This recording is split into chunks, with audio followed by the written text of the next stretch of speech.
else is just not working on her computer, so she's trying to get into the minutes here. Okay. You have it in your packets, though? Yep. So I'll go ahead and start, and we'll just roll along. So just like last year, I even pulled up last year's memo and doctored it up, changed dates, and did change verbiage too, of course, for you. But you'll see in here, we do have the budget document, the Excel spreadsheets. This is actually what we work off with when we prepare that. It shows 21 actual, 22 budget, the 23 levy board is what we're saying, because this goes through the city's tax levy committee, which is made up of the mayor, council member Fish, and then Sandy, myself, Andrew Bremseth. So we put the budget together. So the Port Authority budget is running through that process as well. But if you'll recall, we do come to you to have you actually approve requesting a levy of the city, and that's what I'm here requesting tonight. So we start out seeing that the property tax within that, we're keeping it stable from 22 to 23, so keeping that at a $60,000 request. So that's my recommendation to you if you're comfortable keeping that as we go through. Other revenues in the budget, I do put some investment earnings in there, but I will tell you, the city as a whole, we pool all our investments together. We're required to mark our investments to the market value. That's a governmental accounting standards board requirement. A private business, you wouldn't have to recognize those unrealized gains and losses, but we have to do that every month, so we book those in. We've had some nice years in the past of recognizing those gains in the value. We're giving some of that back this year. As interest rates are rising, and of course just this last month took a 3/4 jump up, which means our portfolio is going to take a bit of a slide backwards then. But it's a long-term portfolio. We hold things for a longer period of time, so hopefully that will swing around. We do show a use of the fund balance in here of $70,203, and I'll say on the front end, that's basically, we're using that to make some of those dairy payments. If you recall last year, you as a port approved using some cash balance to make the payments on the loans, the demo loan and the revolving loan fund for the dairy property. The first payments are actually due today, so we actually made those by wire today.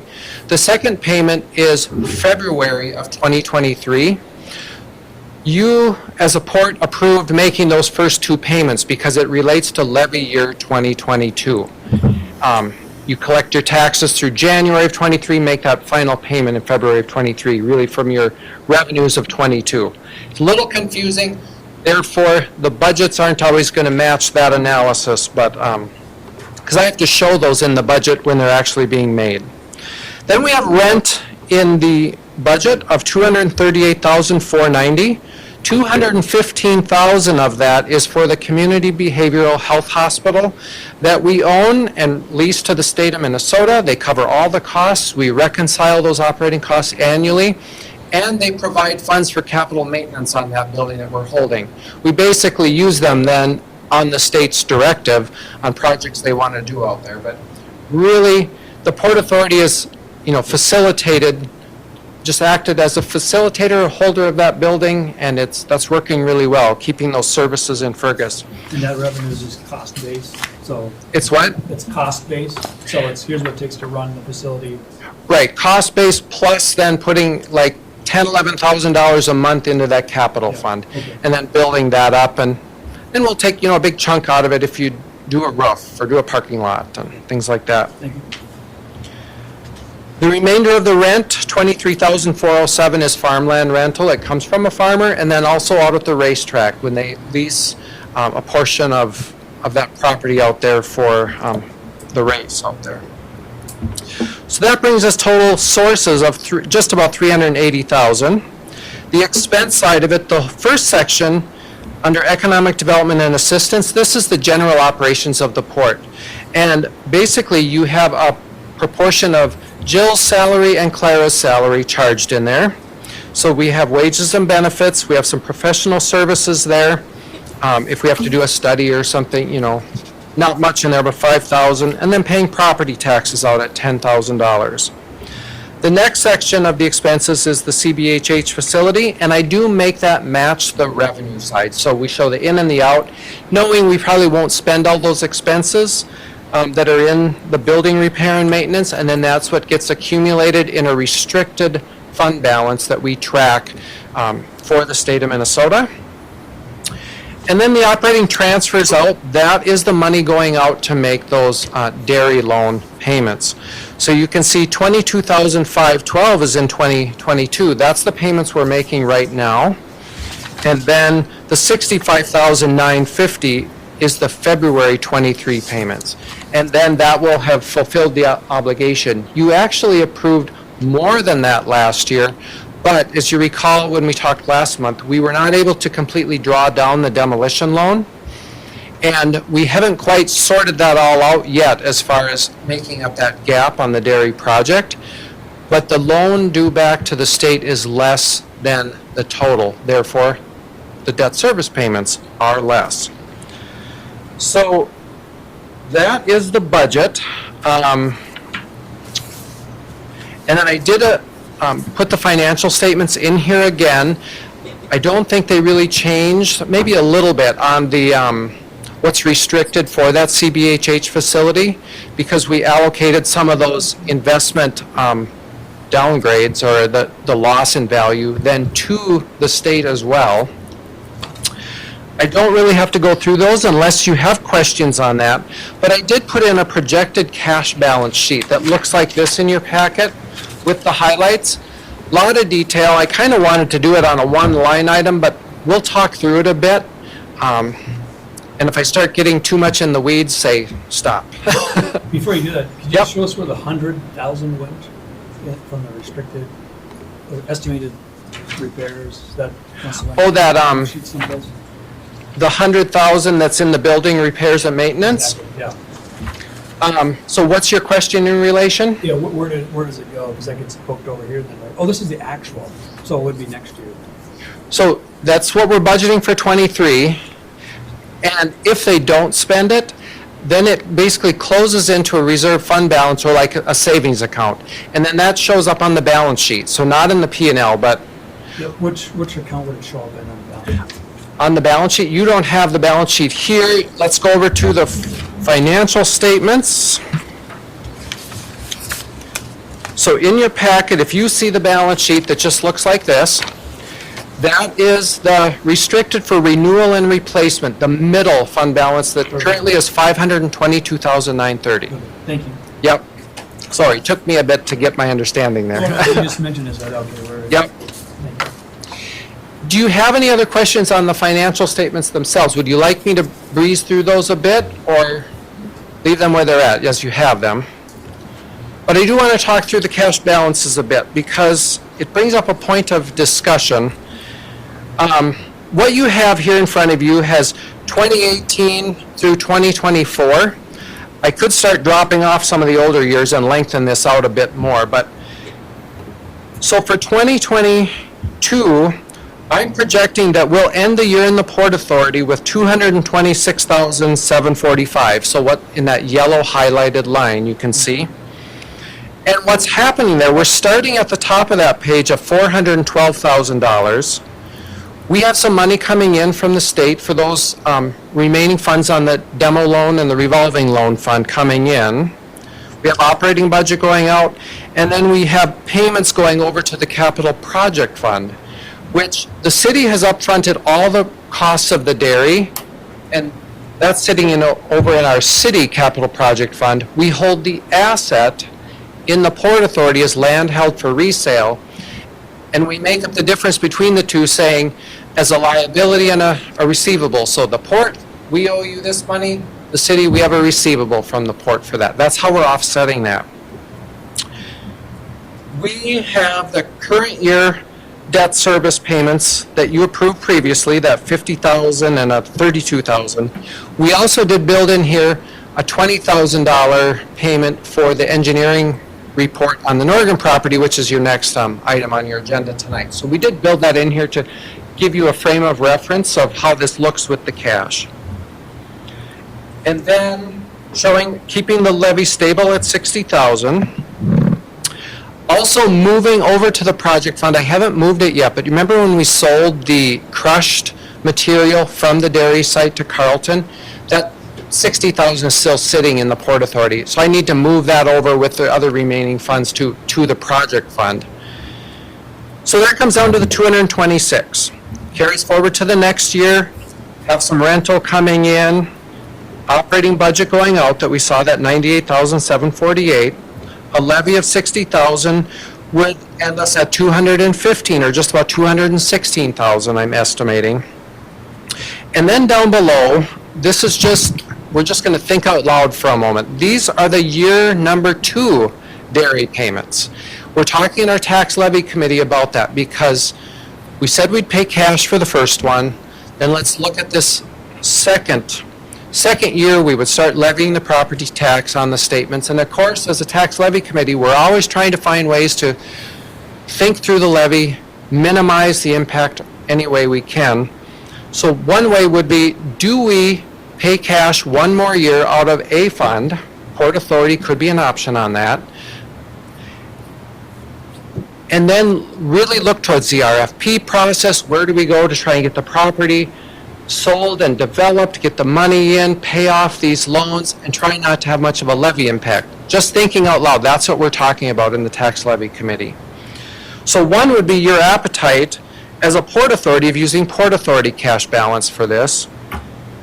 We would get down then to 128,000 in 23 and down to 114 the next year.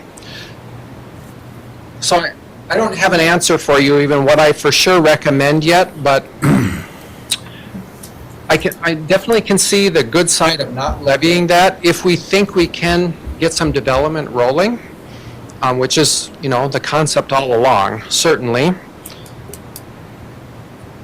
And if we look at our fund balance policy, this cash balance certainly is more than 40% of the operating budget that we would be supporting, because our policy for general fund and special revenue funds, which this is treated as special revenue.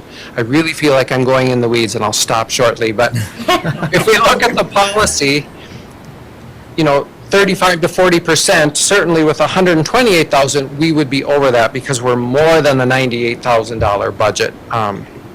So what are your thoughts on that? Food for thought. And also the levy of keeping that stable. Are you comfortable with that after you look at this cash balance scenario? I think the main thing is you being comfortable with, cash compared to what we need to have first, and the second thing is the marketability. When to sell the property to be able to pay it back. If there's no difference there, then it wouldn't matter if there's a big difference in waiting. Yeah. We want to wait. So I don't know how we can determine that, but that'd be the two things I'd be thinking about. So I think, even as you say, comfort level with the cash, I'd probably be okay doing this, because if we ever had a shortfall here at the port, and this probably isn't even nice to say, but we'd have to help the port out from the city side anyway. For me, I really look at all this as the same. I mean, the port is we treat it as just another fund of the city, just like the library, but, so. You got any questions for you? Rebecca. Rebecca. Just a couple of things thinking forward. I know we're going to talk about the Norgren property here in just a few minutes, and, the expenses involved with developing that, and Steve's request that we put something on the agenda to talk about shovel-ready sites. Do we think that we would have enough cash to do some of those things as well? It would depend what that would mean to do shovel-ready sites and what kind of expense, where, 50, 80, so $80,000, $90,000, I bet, doesn't do much for us on shovel-ready. I think we'd have to come up with a bigger funding mechanism. Fair assumption, maybe, Brian? Anything shovel-ready means utilities and access and all that, right? So we'd have to come up with a major funding plan, I think, to make that happen. That's just my gut talking. Okay.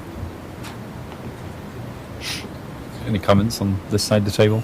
Well, I'm in favor of us paying it with the Port Authority for another year, because I don't want anything going up on the levies, and I'm okay with the 60,000 carrying that over again this year. because, I mean, we can't keep going to the taxpayers for more and more and more money. I mean, we've got it in the budget here, let's pay it, and then let's see what we can do about getting this dairy property sold. I agree with Brent. I think that there's a short-term need to get something paid off, and the cash is there to do it, and we need to do it. But I think it goes back to the plan of just needing to Steve's comment of a more longer term, even with the Norgren, we need, how much is it going to cost in the long term, and then how do you have the cash to do some of those things? What is the maximum we can levy, though?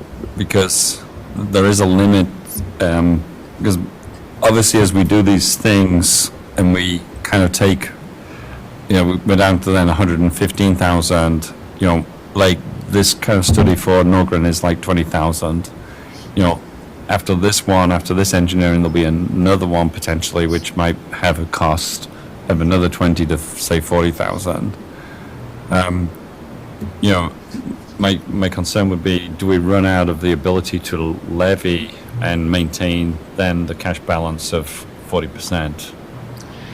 I am 'Cause thinking, it doesn't give us, we don't really have we end up with 114,000, we don't have a whole lot of money then left to spend, on something, I agree, and I think we talked about this last time, that we Yeah. weren't going to approve the Norgren engineering study until we had more information on what a whole project out there would look like, right? So that we can be planful Yeah. about this year, next year, and all the years to come. so twofold, oftentimes with some studies, and this being preliminary, probably, could be appropriate coming from the port like we built it in. But if we get actually into design of the project and whatnot, we typically build that into the project cost, so we wouldn't take Port Authority cash balance for that. If we develop a project out there and if it's $1 million, say, we're going to think, maybe I'm low, I don't know, but Ryan can address that. But often all those design costs get built into that, and then we need to figure out how to finance those along with that, whether it be a bond issue and some special assessments. And of course, then there's tax levies that go with that.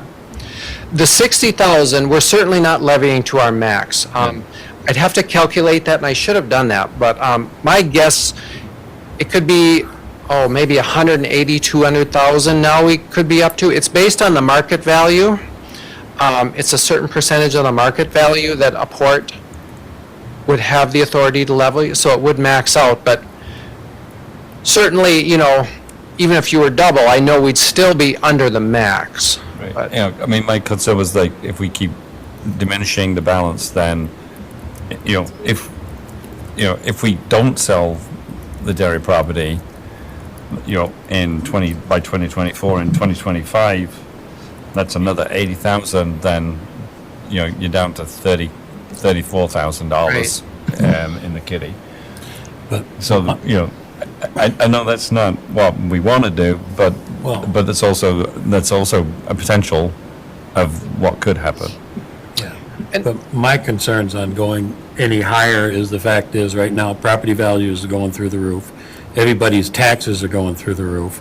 You got a lot of people on limited incomes, and then to turn around and levy considerably more than we got now, I got a serious problem with that. And citywide, we will be looking at some levy increases because, of course, inflation, we're seeing all that too. We're in the process of building all that. We also, of course, have funding yet to come up with for the dairy. We're looking at that because we'll probably have a funding shortfall overall of the project of about 760,000 that we're going to have to, we've expended it out of the city fund, and we do have to come up with that. We're exploring those avenues. This all started with the Port Authority of transferring, the purchase agreement to the port. And do we ever talk about, should this ever go back to the city and have it in the city? I don't know. I'm just thinking out loud.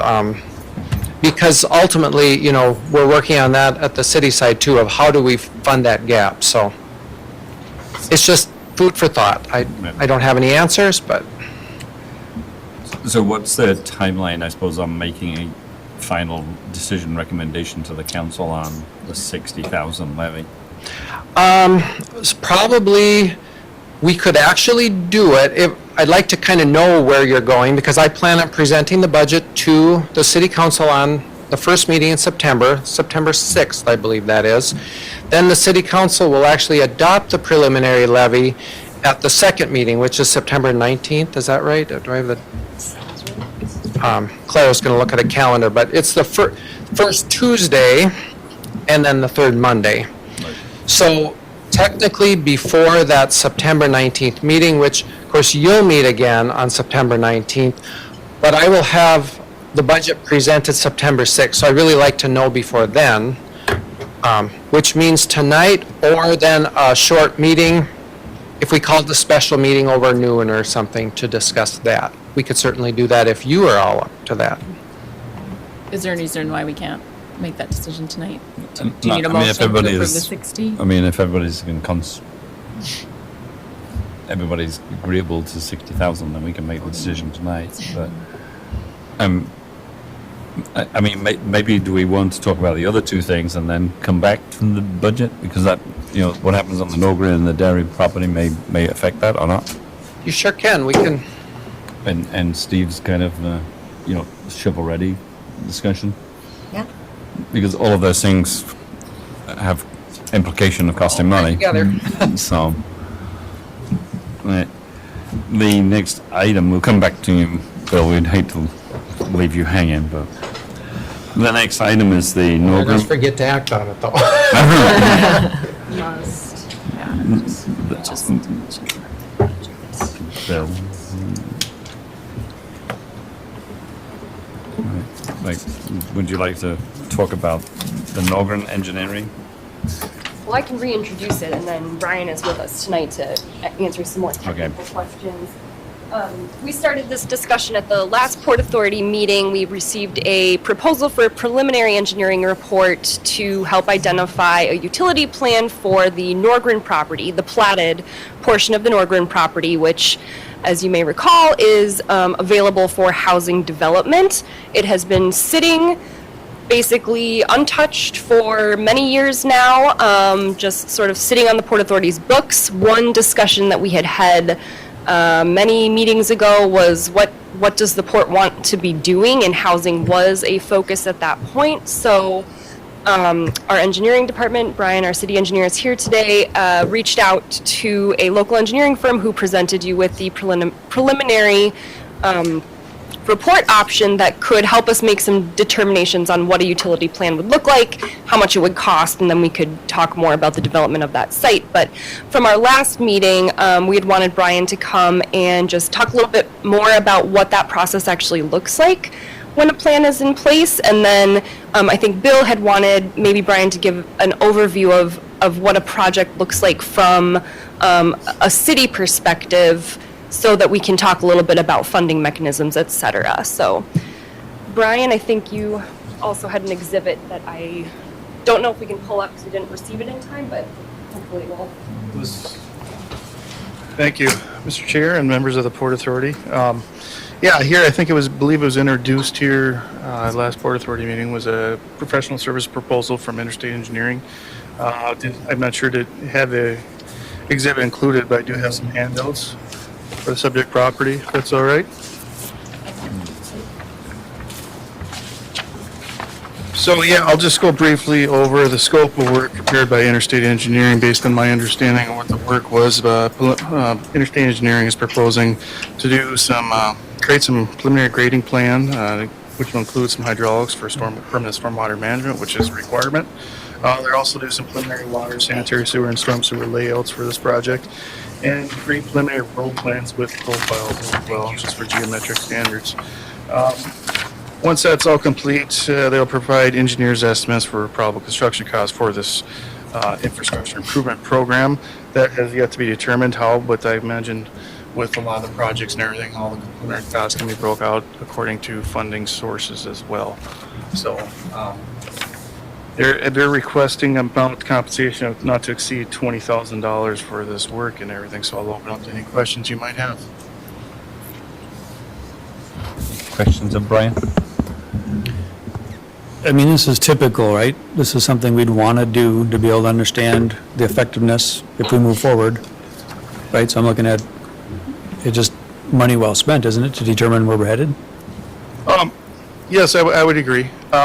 One thing I'd like to note, if it is going to be potential for special assessments, the typical process for statute 429 is to do a preliminary engineering report, which is somewhat consistent with what you have here. However, there is a few extra additional statements and disclaimers, and there's some procedural steps we have to take in order to get those. And preliminary engineering report will also prepare preliminary assessment roles as well.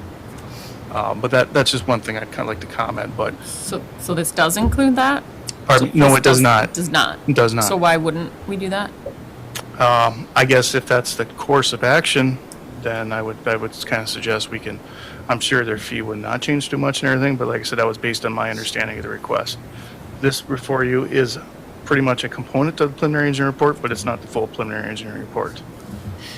I think the goal is to understand what we need to do to move this from being a field to a housing development. It'll get you costs. Yeah.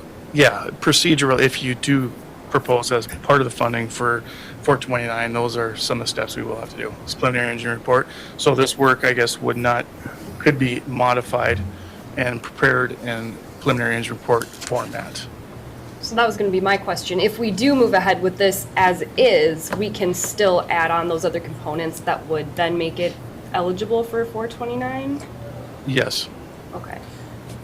And that would just be a paperwork issue in the, Typically, yes. Yes. I mean, in the sense, but is there a reason why we wouldn't do it? Right. As opposed That was to going to be my question. so that we're ready, because I think the goal is to keep moving, so. Yeah. I mean, we don't, if there's 4 steps to get to where we need to go, how many steps can we accomplish? Well, the first step would be the initiation. Like I said, I talked to the city attorney. Your first step with the 429 is to initiate. And being its governing body, there's a supermajority that has to pass a resolution to initiate, and then thereby ordering preliminary engineering report would be at that step. So, not saying we couldn't proceed with this, but that's just an option. We'd have to do the initiation of it. Right. I mean, do we want Brian to go back and ask him to say a revised cost of the 20,000 if it's a 429 project rather than doing what we're doing and then adding on? I think so. I mean, isn't the goal of the Port Authority to housing? I mean, I don't know why we wouldn't do all of it. I mean, I think everybody agrees there's a market for it, right? That's the Yeah. first place to start. That's gone, that's agreed on. So then these things, I look at the list, it looks like it just, basic things that need to be evaluated. Correct. And we'd add on this other piece later if we needed to, right? And you're watching what they're doing, so if they, if it's a little bit under or whatever, you're on top of that, and then we'd add this other thing Yeah. later with a separate scope of work, right? If specials would be used to finance a portion or all of this project, we would start the 429 process at that point. Yeah, because Could to you repeat revise that, it. Brian? Could you repeat that? If special assessments was the full funding source, partial or full, then we'd move to that process of initiating and then ordering a preliminary engineering report, taking the information deliverable from this and then modifying it into a preliminary engineering report and following sequential steps. Could you see a reason why there wouldn't be special assessments involved with this project? No. I think that's a really good question because it's like I just need some guidance on the order and steps that you take, because if we're not going to use special assessments, or we're going to assess all the multitude of ways to pay for development, then do we do the special assessment? Add-on? Yes. So I just need a little more, I need to pull back a little bit and say, okay, suppose what's this the is- normal process to assess a property and move these things along? Bill, you, So I'm going to think out loud again, just with that. And Brian, help me out here. It might be a Rolf question because, so this is Port Authority property that's owned. Now you know where I'm going to go. Normally, these are city projects that we do, but would, granted 429 statutes are going to fall whether it's a port or a city, and would we do it under the Port Authority? I mean, we would be putting in city water and sewer lines and city streets. See where I'm going? We have two organizations, and so I think we'll want clarification from, which won't impact the report. No. If we do this report, and if we were to then bring it the full distance to the preliminary engineering report, it really if it's another $3,000 or $4,000, if we do it now or have them finish that up later, do you expect, would it be more cost coming back or about the same either way? I don't anticipate, the area's platted and everything, so the linear footage is how we do per our assessment policy. It's already established, so, and on the previous projects too, I've had them request they break it out, assessment roles and everything. But the other question would be, if, to get to the 429, would that be putting in cost? Because if this first phase says there's, 2 miles of pipe and, et cetera, maybe we don't need that next stage until we know we're closer to the time, because a foot of pipe today is one cost, and a foot of pipe in 18 months' time could be another. Correct. And with the scope of work provided by Interstate that was in the original proposal, I don't have it in front of you, this is in consideration what their agreement is for pretty much the entire platted site. Could be done in phases too as well, but that's to be determined as well. I think it's probably up there about 35 lots. So if the first phase was consistent with maybe half those lots, as long as ingress proper access is there, that could be one way to approach this as well. Yeah, I think we're going to do it. We do the platted lot as opposed to half of it. I think that would only complicate it. So a brief description for Bridget's question with special assessments. So just at a very high level, the governing body initiates a project, says, yes, we're going to look at this. You could do special assessments two ways. One, the governing body saying, we want to initiate it. Or you can have a group of residents petition and say, we want a street in here, please look at this, and then it would come. And then we do this assessment, do the preliminary engineering report, come back, and then we hold a public hearing. So and especially for bonding, you have to hold that public hearing. So that's what gives the governing body authorization then to issue bonds for that you'd finance with those special assessments. But does that answer your question Yes. a little bit? Thank you. Okay. So, boiling it down, then the 20,000 for this study is the right thing to do at this time. Will you all agree? Yes, but we have to know that, it's pretty much, we're gonna eventually have to do the special assessment part on that. Yep. So is that a conversation that you had with them, saying it's probably coming down the chute, or? I can speak with them on that. I don't oppose it as, this is just number one. My understanding was identifying costs. Yeah. And then, sometimes if there's a developer on board and developer's agreement or however that may be, if special assessments, at 100%, then we can break them out accordingly. I don't envision that'd be a huge expense. It'll be a necessary expense if 429.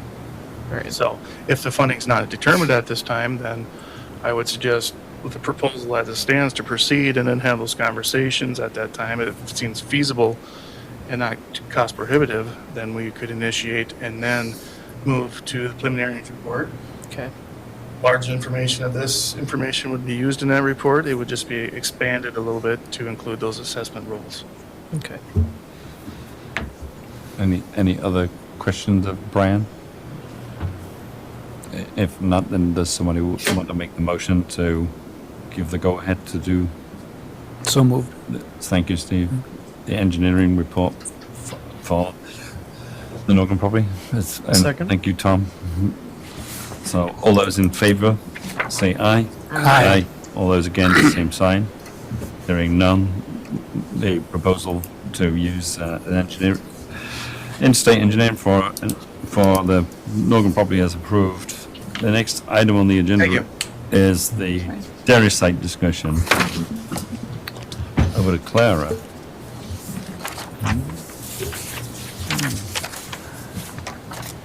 I don't have much for you on in the way of like a prepared discussion or anything, but we are continuing to keep it on as an agenda item so that we can look ahead toward the future.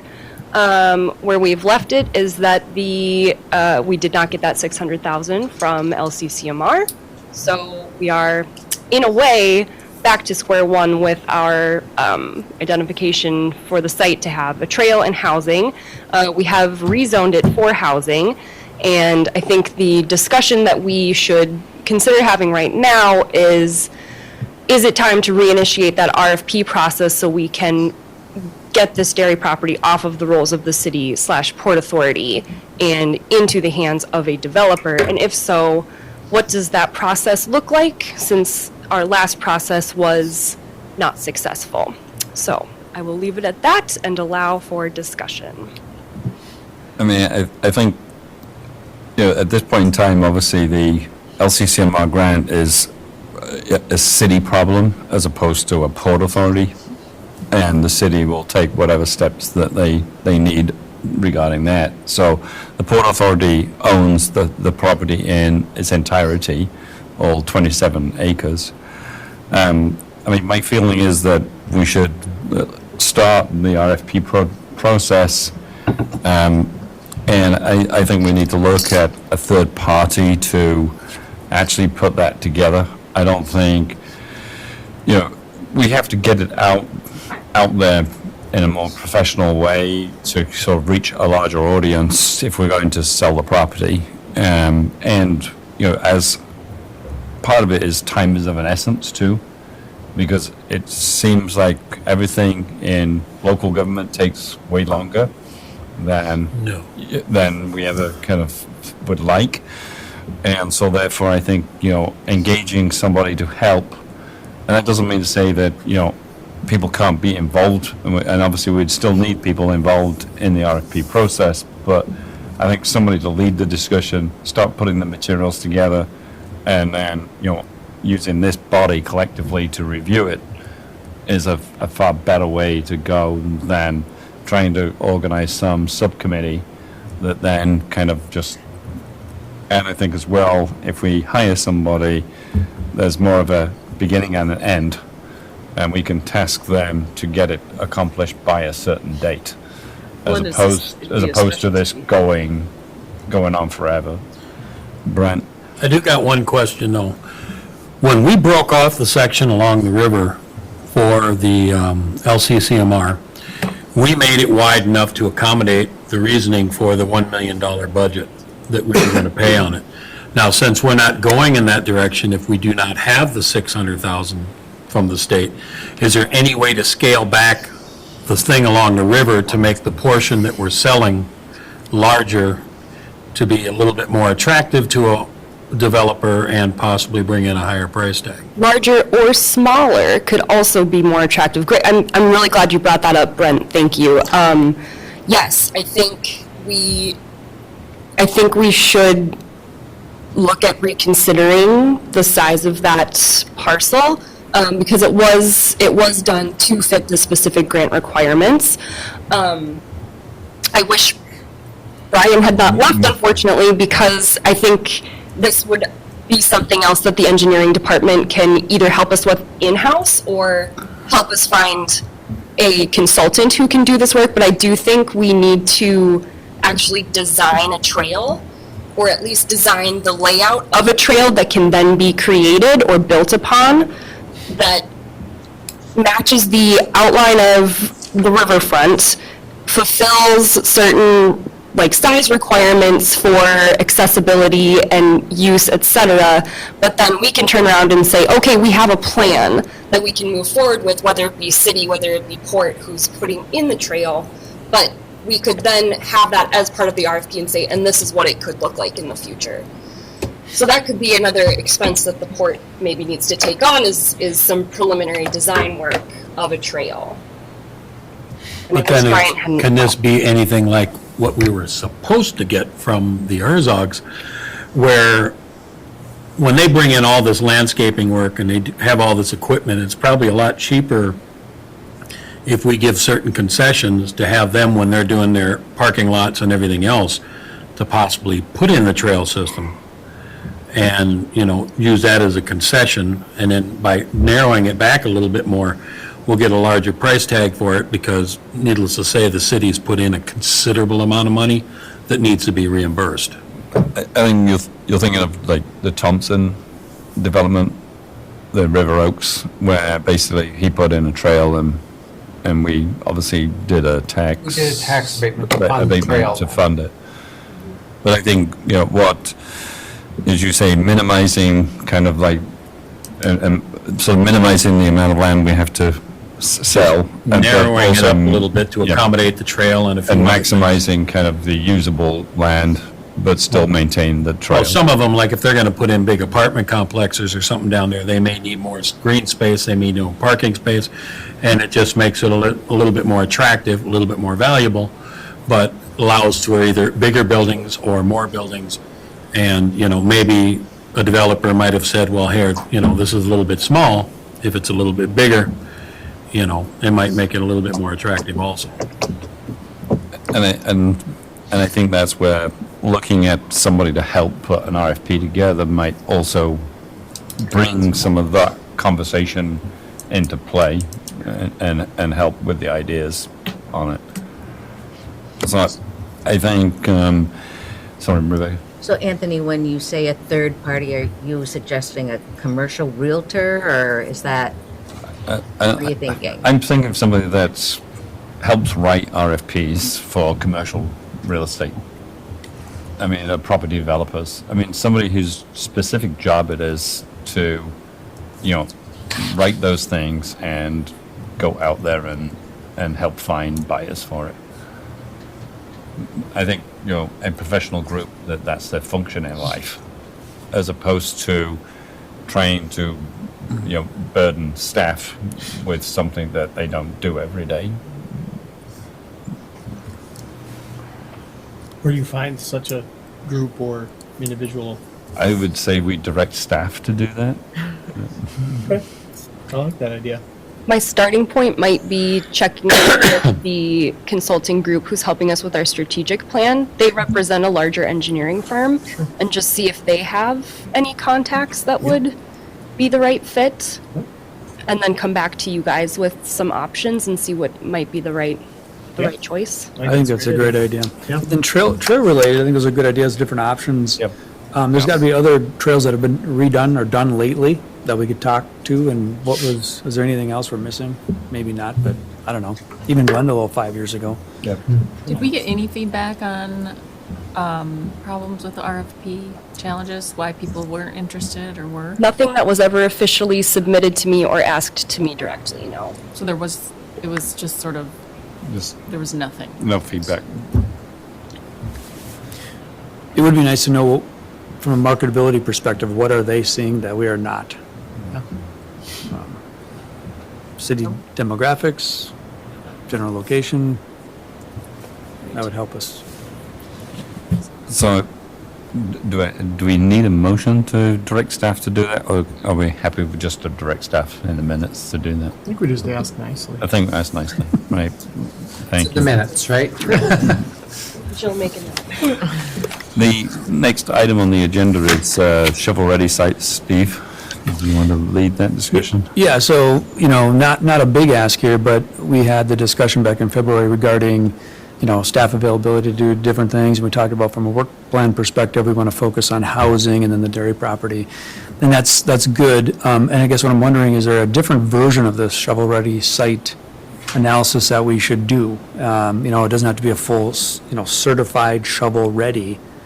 Seems like we're going from, well, we're not going to do any of it, or just this larger, work. Could we just do some analysis to determine what are the things, I don't know, top 5 things, top 10 things that developers look for, and just know those things, and we can talk about them as a group, and then, what does it take to get maybe those top several things? Is there a place in those top 5 things where if we had the top 2 in all of those sites, we would be marketable enough? Or not? And maybe it comes back, we don't do anything, but I feel like we've got a big gap there. There may be an interim thing that we could do. Maybe we have to kind of look to Greater Fergus Falls to help identify what the top 5 things are, and then see whether we have properties that can fit that? I think that would be, Or, Yeah. you know, or what we'd have to do to the properties. yep, it could be that simple. Get as- together with, I think if staff get together with Natalia and, Yeah, it could be that simple, and then we just look at it again here, and yeah. is it $0, is it 50,000, is it 5 million, and go from Because there. we don't have that many properties. I was gonna say, do you have specific properties in I mind? mean, Nope, nope, just in general, should we be doing?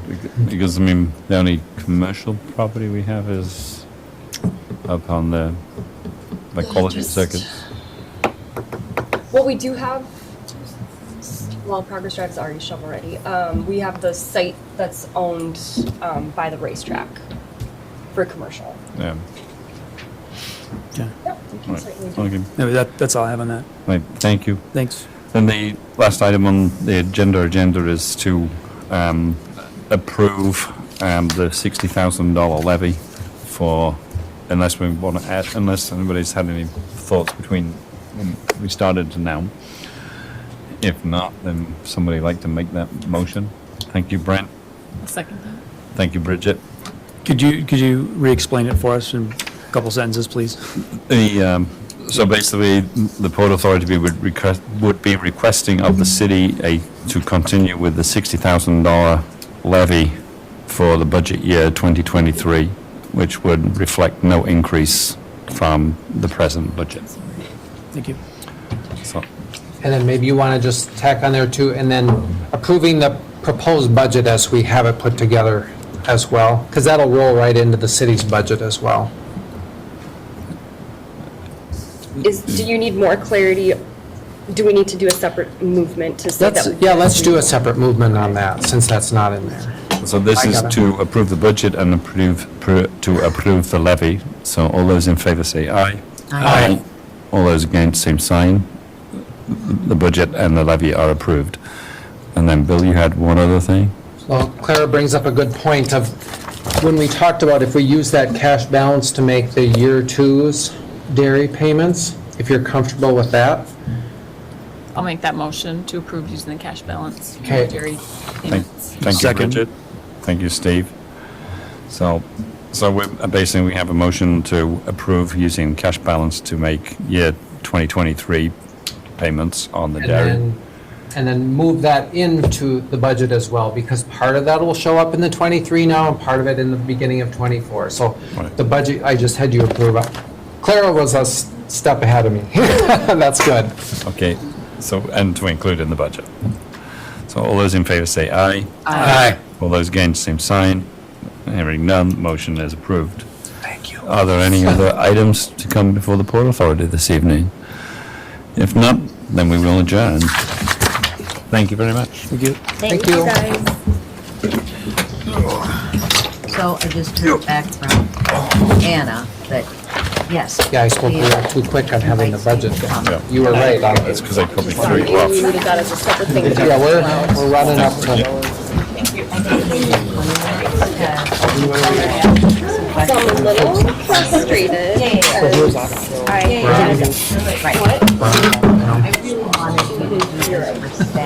I'm never frustrated. Hold that thought. She knows Of course, and Messaging. and if it's just the staff, that's fine. Yeah. I don't want to. It will just be the stats. No, I meant even on. Oh, right.